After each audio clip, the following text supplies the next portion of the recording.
the middle is Dave Shanley. Dave is the founder and CTO of CrowdCompass.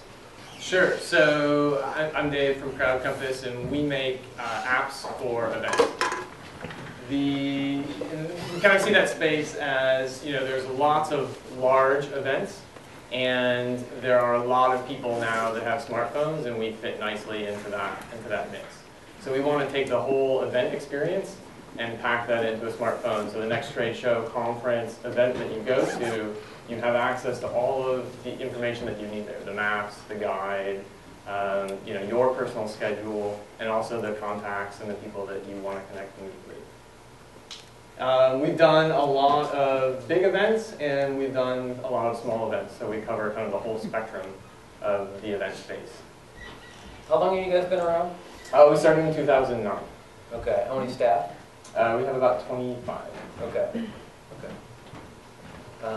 I'm curious of in-app advertising. What sort of results are you seeing with that? Yeah, so we'll see higher than like the traditional click-through, and our data is really dependent on the actual event that someone's going to and the ads that they've placed, because they really control that. So it varies quite a bit. So I think from a mobile advertising standpoint, you see a good deal of interaction through that.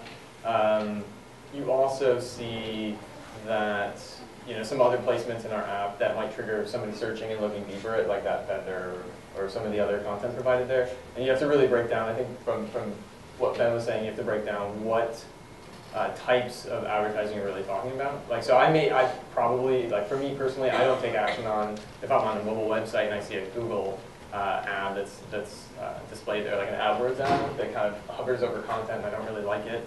But certainly like a push notification, I'll go through and that triggers, an action from me.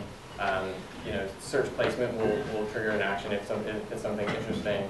And also I think kind of with the kind of premium shopping site, where they're actually doing email, but the email then triggers the mobile app, or, so kind of traditional means, but in a mobile context. Right. Where's CrowdCompass? We're focused on actually everything. And we're seeing a huge increase in tablet usage at events. So, it's now like 25% plus. So people at events, 25% of them have a tablet. Yeah, I think people should start with mobile web. That's very straightforward. And then consider... What do you mean by that, just to clarify? Yeah, if you've got a website, then optimize that website. If you have a product that you want to offer, the easy answer is probably yes, mobile web first. And you need to look at the context of how people are going to use this. Is this something that they're going to just want to quickly look up something, and they want a mobile optimized version, and they want to get access to it, and they may not come back to it ever? And so there's kind of a limited value curve there. Then start with mobile web, right? If it's something that they're going to derive a lot of value over a period of time, even if that's not the longest period of time, then you can start to convert them from, and you're going to get value, push features, things like just usability that dictates a native app, then you can kind of start to convert them. Maybe they enter through mobile web and you push them to a native app, and you get some benefit out of that. Maybe they search and discover it as a native app. Yeah, and it's just acting as a platform, so organizers can ideally sell a sponsorship on top of it, but it drives more traffic to the booth there. What does the game do? What do you do? How do you play it? Yeah, so there's challenges, and then those challenges roll up into badges. So people at the event can actually take photos, and they're interacting with others because they're competing, and that all rolls up into badges that they can actually get on site. So people are at events, they take pictures, they compete on a leaderboard, and it just makes it more interactive. So you're enriching the experience at these events.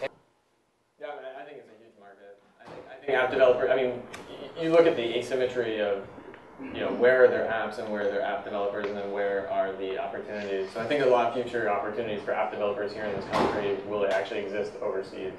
So how do you bridge that gap? You find a local partner that understands the language, the region, to deliver good content and good experiences.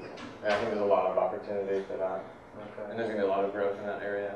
I think in Africa, I can't remember the name of the device, but there's the $80 Android phone that's live in Africa, and it can completely change everything. for a lot of people, because it will be their first internet experience. It will be their connection to everybody in the outside world. So all the social network, the whole wave of social networking and apps and that experience, it's all going to hit them. I started with mobile back in 2000, and the only people using mobile were enterprises, and they were mobilizing their workforces, and it was really crappy technology. Right. You know, and it was a really lousy experience. And now we've come full circle where now everybody has these, and it shifted from, oh, I'm going to hand you this BlackBerry, or I'm going to hand you this Windows CE phone, to you're gonna bring your own phone. It's going to be like a crazy heterogeneous, you know, environment. But we're going to, you know, as an enterprise, we're going to try to manage that. And so everybody's coming in with these expectations that why can't I get the data on my phone? And so there's going to be an explosion and a little echo boom of enterprise apps that are just deployed internally. Okay. So what's going to happen in this space in the next 12 months? Advertising. So this is outside of Salesforce acquiring Urban Airship for $100 billion. So are you, Dave Shanley, are you making that prediction here? The rumor started here. I can't wait for the headline tomorrow so people will watch it. It's fun. Yeah, so I think consolidation in that regard. Also, there's really not a lot of good metrics providers on mobile. I mean, it's something that we struggle with as app developers.